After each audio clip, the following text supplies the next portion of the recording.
I'm Maria Menounos, and you're tuned in to AfterBuzz TV, the ESPN of TV talk. Now, let the buzz begin. Bum, bum, bum, bum. We are here. We are back. It's been way too long since we've seen everybody. Oh, we found this young lady walking out front. We're like, get in here. Yes, Do the recap. I am the LGBT honey. Jayla Roxx is back in the house with Ollie Drennan and myself, Mark J. Freeman, to recap episode 6 of AJ and the Queen on Netflix, ladies and gents. Sorry, Jackie is still in Disneyland. Yeah. Yes. That hasn't changed from an hour ago. Now, is Disneyland code word for rehab? I know. Good question. That is a legit We'll ask her when she gets back. And joining us in the booth is Vito. Thank you, Vito, working all the magic that happens. Hello, everybody. Glad to be back. Yay!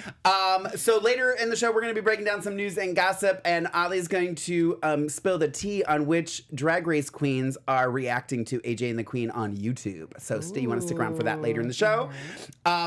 So before we get into it, I want to give you, young lady, an opportunity. Is there, because we just talked about episode 5 before you got here. Yes. Is there anything from episode 5 that you just need to get off your chest? Well, speaking of, these are new.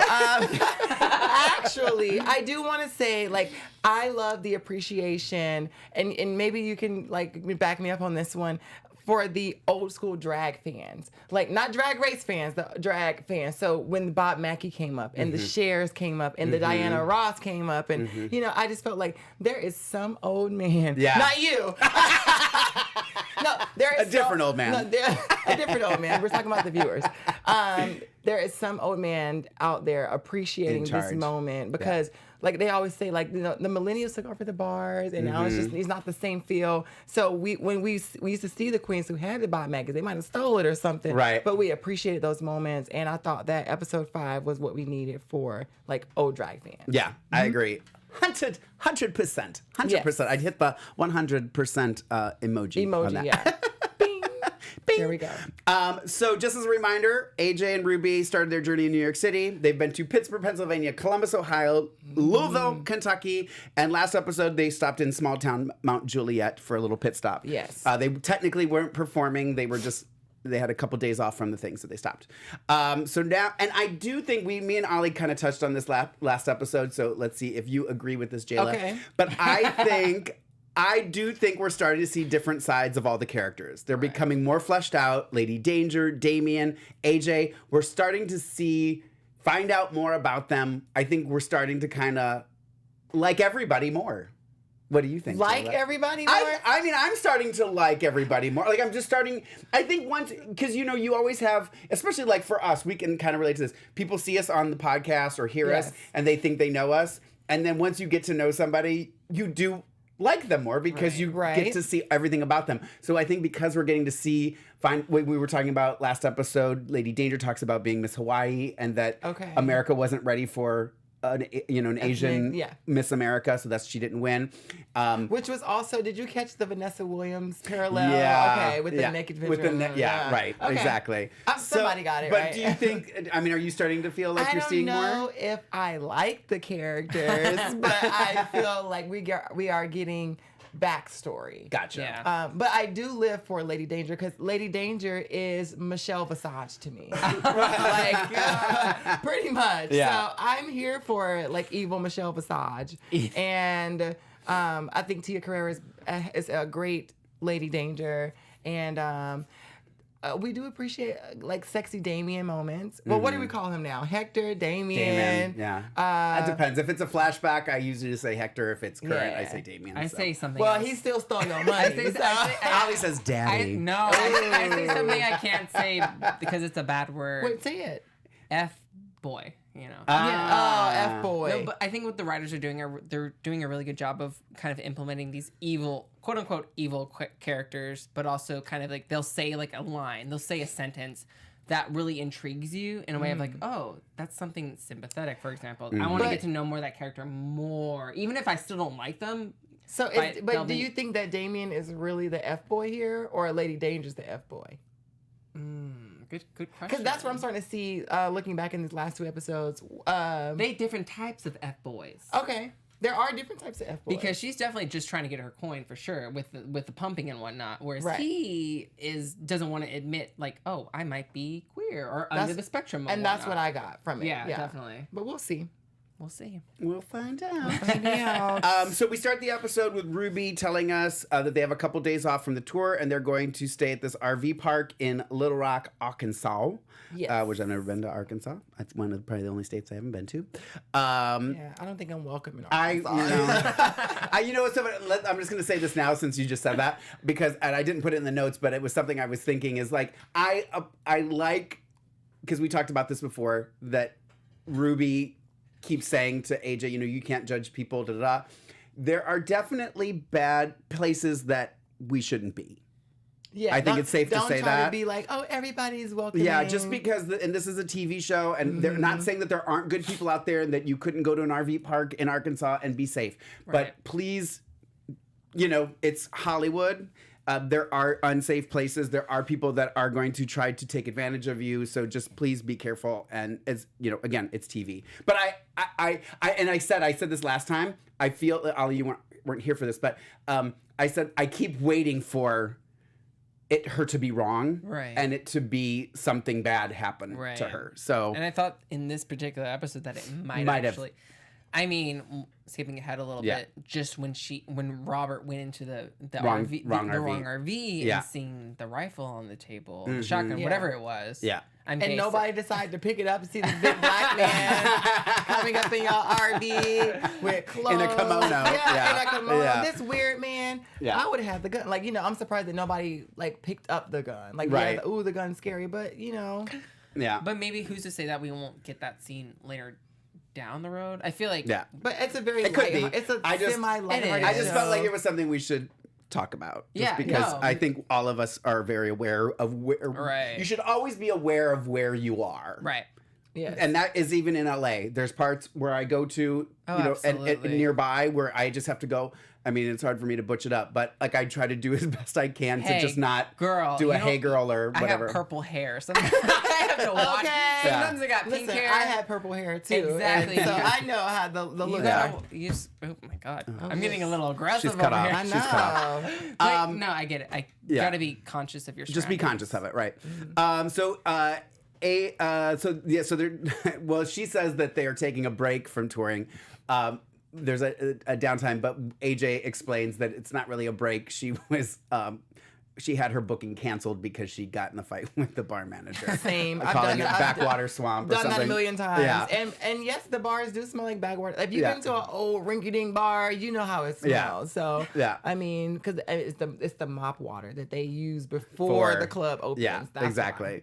So Ruby goes to take a shower, and AJ warns her that she shouldn't be so obviously gay in her kimono, which is what we're just talking about. Ruby reassures, and I love the Carls. I thought was funny. She's like, the Carls are gay too, girl, blah, blah, blah. And then that's when on Ruby's way back from the shower, she happens into the wrong RV. And it looks the same. Did you guys know I knew right away as soon as she went in, she's like, oh, this looks exactly like mine. I went, this is going to come into play later. Did you guys catch it right away? I caught it when they did the boy staring at Robert. Oh, okay. Yes. Gotcha.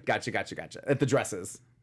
No, when he walked in, they were talking, and then the boy was just like staring at him. Yeah. Okay, so that's gotcha. when I knew that it was gonna. As soon as he said, "Oh, this looks just like my RV," I went, "Okay, this is gonna come into play later." Foreshadowing.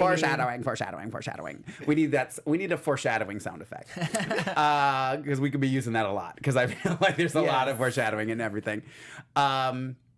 So the boys.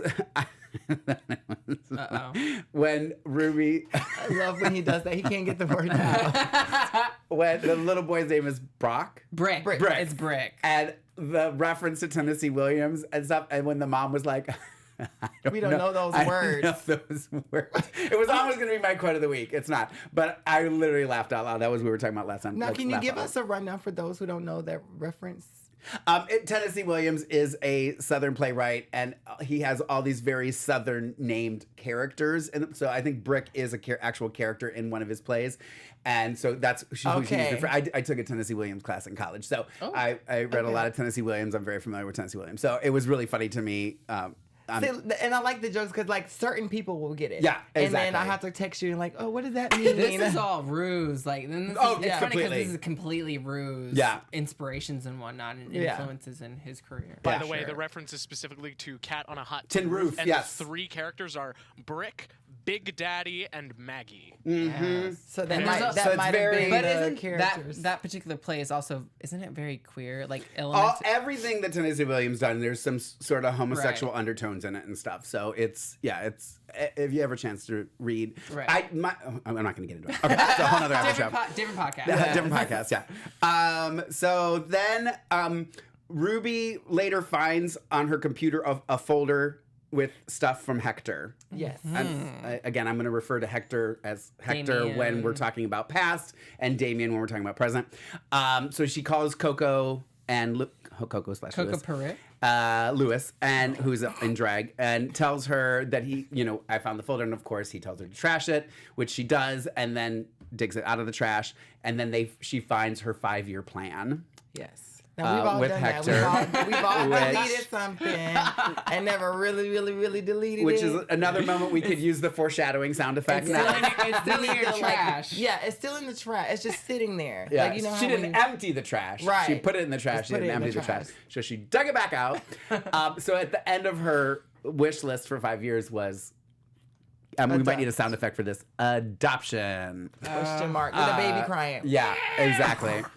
So I think we know where AJ the Queen is going. I know, right? Here and now, episode 6. Yes. So I think a lot of our predictions are coming true. Totally. Watching this. Yeah. Adoption. I say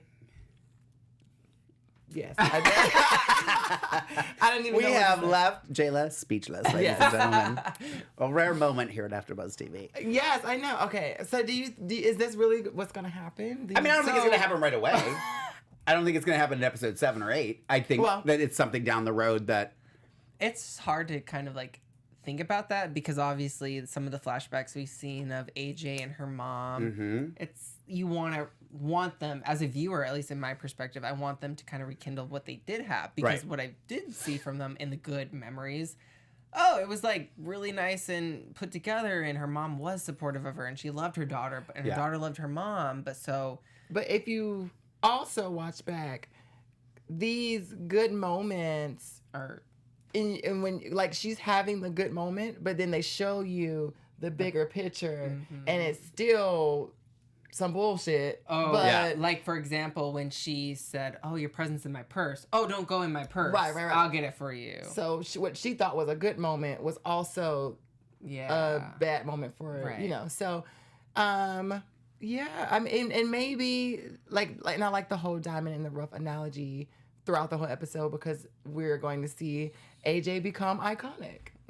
I love that. And That was last episode. She Yeah. talked about being iconic, which I thought was So great. this is like AJ, and the way that they narrated, and this is really going to be like AJ's like memoir. Yeah. And then we'll find out that she is a diamond in the rough. Maybe she might be the next whatever. Drag King, maybe. Not. That's another show. A whole nother show. Yeah, a whole nother series. So then Ruby's confronted by Anna. Is it Kat? The other girls. I couldn't tell if they were saying Kath, like Kathy or Kat. like a catheter. I think they were saying Kat. So We'll go Anna, with Kat, Kat. and Yolanda are the ladies in the trailer park who Which are amazing stand-up comedians. I forget the names. I know I'm so horrible. There was so much I was trying to do and I had to rush out the door, so I didn't get everybody's names. But yes, they are all stand-up comics. So so they do a show in the park, in the RV park every year, and they wanted Ruby to be a part of it. And initially she declines. But then when she sees them quote unquote rehearsing, she's not thrilled at how they're doing it. So she kind of steps in and takes controls and gets very controlling. Now, for the rehearsal scene, did anybody else get some flashback from this rehearsal scene. Watching the rehearsal scene reminded me of on Drag Race when they get into those group challenges and Rue comes around the table and goes, well, what do you have? Well, we're just gonna go with this. Okay, well, where's the other one? She'll be back, and you think you're gonna do production? Okay, best of luck to you. Totally. And it reminded me of the walk around, and I was like, well, maybe this was Rue's way of kind of adding a little Drag Race shade in there. But I funny. thought that was amazing. It's kind of like the Snatch Game kind of reference of like, oh, do Carol Channing. Oh, now do Carol Channing. Yeah. Totally. That's totally good. I like that. Yeah. I also it was a very short moment, but I really, really appreciated it. I think I'm hashtag Team Jack, who she found to play Danny. When I saw Jack, I had the same reaction upstairs and downstairs. We need to. That's definitely a Google search that I will be doing later to find out who played Jack, and starting to follow him on Instagram, Twitter. He was too good to be I wouldn't mind him coming and being part of the panel for the rest of the. Okay, y'all can replace me. Jackie, No, go we back want to you here. Disneyland. Jackie, go back to Disneyland. Go back. We have replaced Jackie with Jack. We have replaced you with His Jack. name is Shane Sandler. Oh, Okay. look at you on it with the Google All search. right, well, let's see some Shane Sandler. I will absolutely. Is Yeah. he related to Adam Sandler? I'll bring him up as soon as I can. We're gonna Vito will throw up a Okay. picture for those of you that are watching. If you're not yes. watching and you're listening, Google him because he is a doll. I just loved how, and it was just like so cute. Like he's like, yeah, I'm gonna do this, and then she starts dancing. He's like, yeah, no, I'm out. Yeah. I found John Travolta. We can throw up that on the shirtless one trailer. if you want to throw up that shirtless one. let's see the shirtless one. We would all appreciate. Oh my god. Nice. Okay. There he is. I totally thought that was it. Why wasn't he on the red Just brought it up carpet? for the crowds to see. Here. He's Why wasn't he on very. the red carpet? He's very Jake Bass to me. I don't. Okay. Well, he's not the kind of guy that I normally would go for, but he's definitely really hot. Yeah, I mean, I wouldn't Yeah. say no. I mean, I wouldn't say no either. By any I mean, the likelihood of him saying yes to me would be very unlikely. So the fact you that gotta I'm do is, saying I wouldn't say no is almost ridiculous. All you gotta do is give him a little tequila. He's young. Just give him a PlayStation 4. PlayStation He'll take 5. it. PlayStation 5. He'll take it. All right. Then after that happens, the ladies ask her to step down. I actually really enjoyed the moment too when they asked, and she's like, "Okay, I'll step down," but then she continues to give them direction, and then the lady's like, "Wait, didn't we just fire?" I actually thought that was a great moment.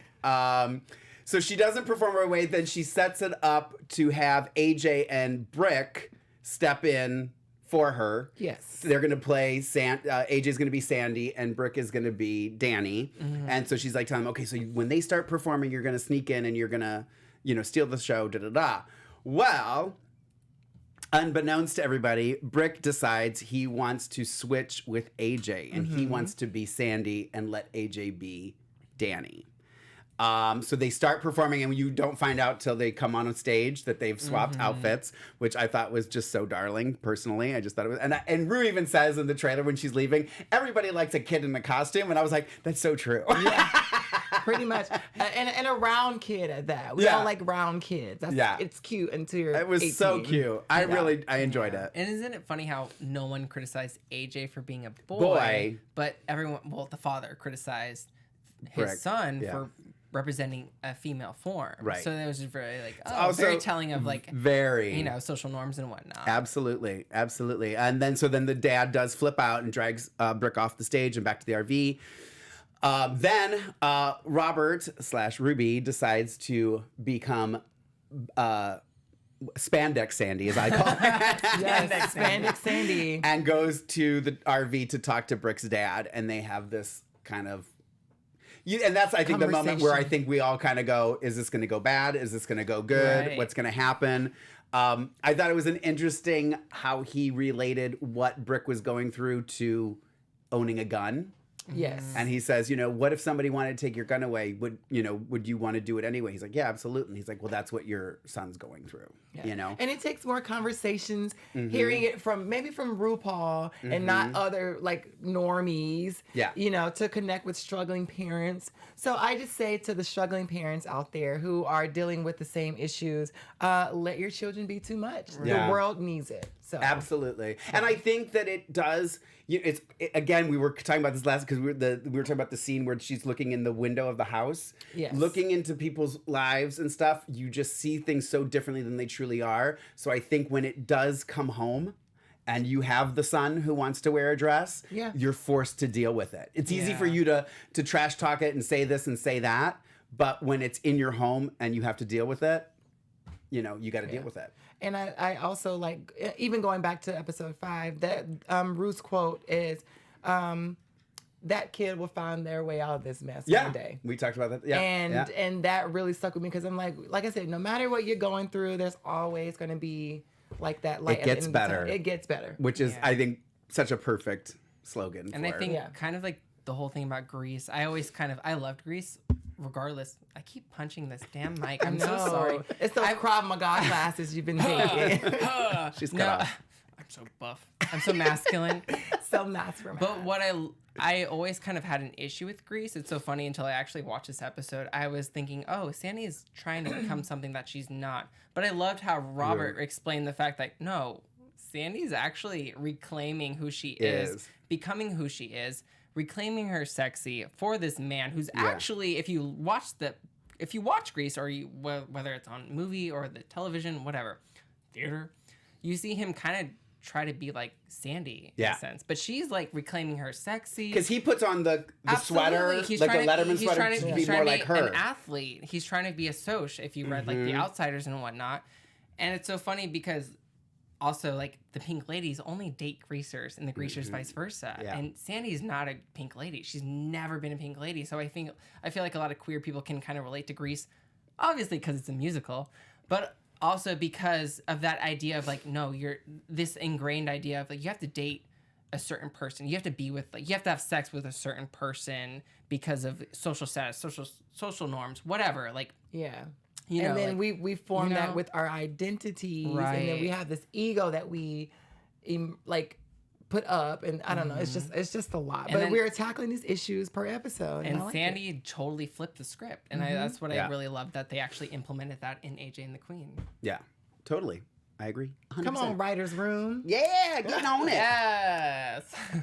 So the Brick ends up finishing the number with Ruby and AJ and all the girls, and they perform "You're the One That I Want." And I think of all the episode performances, this might have been my favorite. Okay. I think it was because AJ was in it.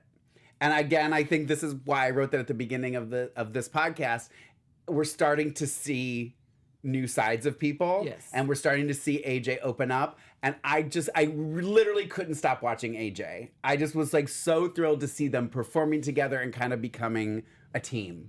Yeah, and I like that it was their voices. Yes. Maybe there was some auto-tune. Oh, because I did shriek a little bit when I heard it. I was like, Rue, is that you? No, but there was a little bit of auto-tune, but it wasn't like Olivia Newton-John. It wasn't freaking John Travolta. It was RuPaul's voice and Izzy G's voice. Yeah. Kind of like them lip-syncing, ADR, whatever they did. You exactly. know? So it meant more. So this was their solidification for like the song "You're the One That I Want." So like this is it. This is their attachment. Right Absolutely, here. Absolutely.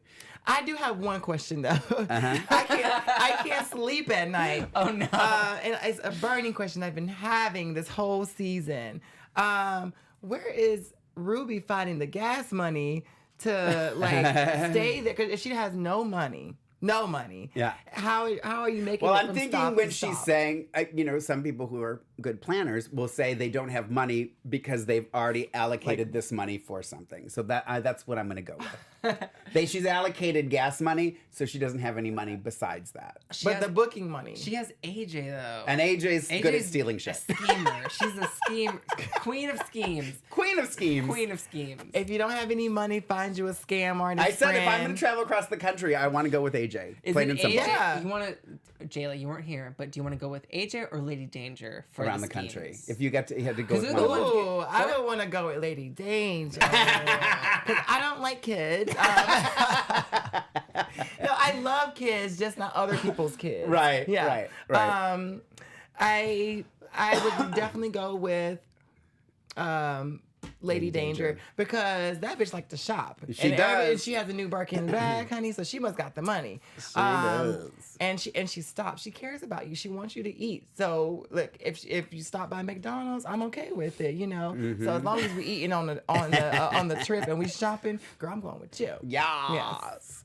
So early in the episode, AJ sees wind chimes in the RV park. So something always kind of triggers her flashback. She sees something and it kind of triggers it. So it flashes her back to a moment with her and her mother on her birthday. There's wind chimes hanging in the window of their apartment, which is what triggered the wind chimes, her memory. And they're sharing popsicles, and it's such a cute scene. It really, really was cute. Talking about stuff. And we find out that Pop, who she's wanting to go see in Texas, he's living off the grid. So I thought that was interesting that they pointed out that he's like, there's no communication. He lives on a farm. He's off the grid and stuff. I really enjoyed that scene. What did you guys think of that?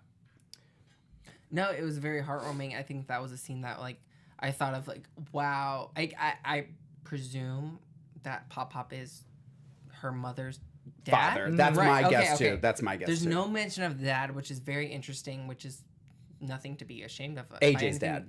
Right. By any means. Like the dad is obsolete by any means. There's nothing against single mothers. So it really intrigued me of like, okay, where is Pop in all this? I want them to go to Texas for crying out loud. Right, I know. right. I'm scared for them to go to Texas. I know I what's gonna happen. I mean, they end up in Dallas, so I think we have our season 1 cliffhanger. Even though the mom did give me a little bit of shady vibes in that scene, I still thought like, oh, she's trying to like make believe to her daughter like it's hot as freak. It's hot as freak in New York City. Yeah. But she's just trying to make believe like, it's cool. There's a breeze. Yeah. And I'm like, oh, I love this. It felt so realistic to me in a sense, and I'm sorry. I want them to rekindle. I'm sorry. Like, I really do. I know the mom kind of went through really rigorous, horrible ways to kind of like get money and whatnot, and she left the daughter, but AJ deserves someone, whether it's her mom or not. I just want AJ to be very happy with whoever she ends up with at the end of the day, because AJ deserves that. AJ deserves the love and support that she needs. Yeah,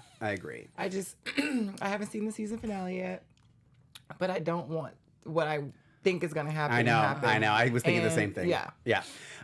So AJ, when they're going to the RV park, she finds a flyer in the office that says there's a diamond fields nearby. Yes. She's very insistent on going to find diamonds. She wants Ruby to go find them with her. And then later, she sees Brick and asks, "Where's AJ?" And he says he doesn't know. And she ends up finding her at the diamond fields in the middle of the night. And there's another one of these moments where, you know, she's trying to get Ruby or AJ, she picks her up and AJ's screaming and yelling and stuff. And AJ kind of has this breakdown, and she says that she wants the diamonds to buy something nice for her Pop so that he will love her and keep her. And then Ruby reminds her that she's the diamond and that she doesn't need to buy him anything, that she's going to be enough for him. And another very important moment, I think, in that scene was that AJ hugs Ruby. For the first time. Yeah.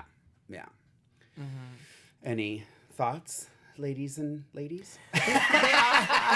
The shade. Where's the shade button? I know. We keep forgetting our shade buttons. Crying out loud. No, this was one of the other moments in every episode that makes me flutter just a little bit. My butterfly top is glittered, honey. I'm like, don't cry. It's just a TV show. It's just Rue. But I mean, like the messages behind it. It's somebody out there somewhere is watching this and connecting wholeheartedly with it. Yeah. And that's kind of what they ultimately want. And they're doing a great job with it. Yeah, I think so too. Totally. And I just think that like obviously you are enough. I said it already in the last after show, and I feel like by telling AJ that, Robert has to kind of like realize, oh, you are enough. You are enough for anyone, and your craft, what you're talented in. And AJ just really needs to kind of like realize that she is a diamond. And I feel like we always strive for like the quote unquote diamond, whatever that is. You have to ultimately also kind of like work for it. The diamond isn't just going to appear in front of you. You have to do the work in order to... A lot of pressure to become the diamond. In order to become the diamond or obtain the diamond. Yeah. So I thought it was very powerful. I connected with that too. The whole like obtaining the pressure. All the scenes of her pressing on Pushing the it, I love rock, it, I thought yeah. were so cute. Because Yeah. you can't like It you takes can't force years. it. Yeah. Yeah, It you takes can't force years. it. Yeah, yeah. So then, also going on simultaneously with this is Lady Danger and Damian, who we find out that Damian was a theater kid. Of course. And he was in Greece. Yeah. And then Lady Danger hatches a plan to kill Ruby with the rattlesnakes. They put the rattlesnake in her camper, and it jumps out at her, which I'm still curious if rattlesnakes actually do that, but someone can Google that for me, if they actually leap at you. But and it caught onto her sleeve, and the Carls, who is now my new favorite people. Yes. The Carl. Now, The are Carls. they Carl and Carl? Yeah. Okay. That's my what I guess. Is figured, they're Carl and Carl. They kept saying they kept the Carls. calling each other Carl. One's Yeah. with the C, one's with the K. Okay, that would be funny. That would be funny. So, and then one of the Carls shoots the snake off of her and saves her. But then later we see a scene of Damian slipping out from underneath the RV, and we find out that they've put a tracking device under their RV. And then, but AJ finds it before they leave, and they slip the tracking device into the Other Brick's family's trailer because they know that they'll follow that. But that being said, that's kind of the episode. But I just think it's funny they're putting a tracking device on them, but they're following them. Yeah, like why are you It's doing kind of this redundant, extra I thought, stuff? but it's all that Amazon shopping she did. She found a tracker on it. She's like, I'm gonna buy this, and we're gonna see if it really works. yeah, I mean, you can find anything on Amazon, that's for sure. yeah. Well, trust me, 3 a.m. with a couple of tequilas, honey. I found a plastic dish cleaner thingy thing, so it like rolls up on your sink and stuff like that. So it's very like That sounds nice. I don't need it. Yeah. But it was a 3 a.m. shop, so The dishes need it. Yeah. the dish is needed. Excuse me. I was going to also mention too. I liked the swap out of the eye patch to the Like the Confederate flag. I thought was kind of someone mentioned interesting. in the comments, Ken said, I wish that Lady Danger had a new eye patch per outfit. Yeah, And that would be and cute. that would have been like, That'd be cute. And Ken says, "There's nothing like two gay cowboys to make you smile." I know, I love Couldn't it. agree. Oh, more. I love, yeah, even Brokeback Mountain. Mountain was referenced. mentioned. Yeah, absolutely. That's how the ladies knew Carl and Carl were gay. And whispered it. Yeah, I know. I love that. Again, you guys, don't forget to go to iTunes and rate us 5 stars if you have a moment. You can still write a bad review. Just give us 5 stars. And then we'll read it on air and then read the shit out of you. Exactly. And you'll be fan of the week. Yes. So my quote of the week this week is going to Ruby when she said, smell that? Someone is making fajitas. Oh no, that smell is you. I love that. That was Because like, I legitimately thought she smelled fajitas. Like I me too. completely I was fell for it. Because she said the joke, but she said, you smell like onions, walks away, then comes back. Yeah, I thought it was really clever. So that was my quote of the week. Indeed. Fan of the week, I thought, and Jayla wasn't here for last episode, I gave it to Chucky Chuck because he's always in the room. He's always so She supportive. said, I was beautiful. And so I thought, you know what? There is somebody else that is always there and is always very supportive, and that's Ken. Yes. Ken 29, is it? 29? Yes, yeah, thank Ken you guys 29. so Ken much. 29 is fan of the week this week. So I didn't go to iTunes to get these, and I know Jackie always does that, and that's what we usually do. But I was in a rush, and I thought, you know what? These two are always there, and they're always helpful. Yes, So thank you I wanted so to give each of them much. fan of the week this week. Thank you, guys. Ollie's going to take us through news and gossip. Take it away, Ollie.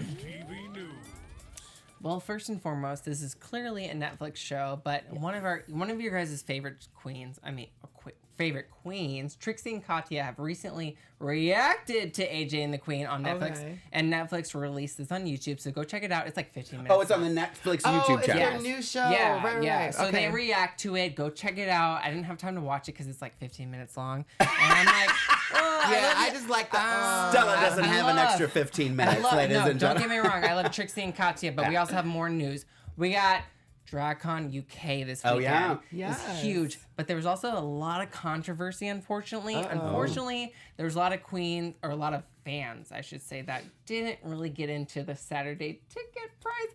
Just because this was the first time that DragCon actually was at the UK. So there was a lot of controversy. There was a lot of trying to get into it. But I mean, shout out to everyone that had Problems getting in?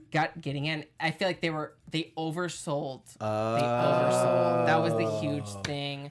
If you want to check out more, go to Jake Yonsei on YouTube. Oh, he knows all the tea. He knows all the tea. So just, I can't watch him. It's exhausting to me. but he has some great content. I don't care. We love the young He gays. stirs it up. I'm not a big he shades shit stirrer. He Sorry. shades me. It's okay. It's fine. So anyways, He shades you? different story. Different show. Now I don't like him even more. If you want to know the full tea, DragCon UK was a little bit messy. I'm a little sad because we didn't get the full extent of release dates for Drag Race and whatnot. Yes. But, Hopefully soon. You know, it was cool because some queens like Mayhem Miller went out to go see some of the fans that were having trouble getting in. Oh, that was nice. So that was really cool. I feel like some of the other queens also did, like Alexis Mateo. So shout out to them They for said, being... no, we want to see Aquarius. No, honey. No, but anyways, DragCon UK did happen this week. So if you want to go with full coverage, check out Jake Yonsei on. Like me and drag, full coverage. But anyways, Full coverage. another queen had some very amazing news this week. Oh, Jayla Lord, what I did now. I promise he was over 18. What? Spill the tea. Spill the tea, Jayla. Oh my God. So yes, I had the opportunity. My very first episode of Dr. Phil aired this week. Yay! Thank you. I had the most amazing time. Dr. Phil was very supportive and very nice, and he gave me my credits that I needed. So you can watch the episode on YouTube. Just type in the date. I think it was what's today? Whatever Sunday's episode was, the 17th. 17th. The 17th. Friday. That was Friday. So Friday, January 17th. You just type that in on YouTube with Dr. Phil, and the episode comes out. A lot of my TED Talk did get cut out of it because I said some really important things, but they are giving me the chance to come back, honey. Yes. So maybe we'll get to see me on Dr. Phil, and I want that regular guest spot. You know what I'm saying? The correspondent. You need Yes. Thank you. All right. Tell everybody where they can find you, Ollie, on the social media. Yes, guys, follow me on Instagram and Twitter at Ollie Dreamer. And Miss Jayla Roxx. That's it. Yes, you guys can watch me flex it on the gram. Follow me at Who Is Jayla Roxx. That's 2X's3 if you nasty. And thank you guys so much for tuning in for both episodes today. We really appreciate it. And we'll hopefully post when we're doing the next. We don't know yet. We're still waiting on our studio schedule for the next couple episodes. So stay tuned for that. You can follow me on Instagram and Twitter at Lorayne Love, Lorayne Love. And if you're in the Los Angeles area, February 3rd, Lorayne Love will be back on stage at Mickey's Nightclub. Finally, we'll have some more footage to share with you soon. Yes. So thank you guys for tuning in. Thank you, Ollie and Jayla. Love you guys. Bye. And love you guys. Mwah. See you soon. And watch Sequester tonight. And Sequester, yeah. Our founder, Kevin Undergaro, and me, Maria Menounos, would like to thank you for tuning in to AfterBuzz TV. Remember, we're not just the first, we're the biggest in the world, and we're the only destination for all your favorite TV shows. Whatever you crave, we've got it. So go to AfterBuzzTV.com and check out our lineup. Buzz you later. The views expressed herein are those of the hosts only and do not necessarily reflect the views of AfterBuzz TV or its owners or principals.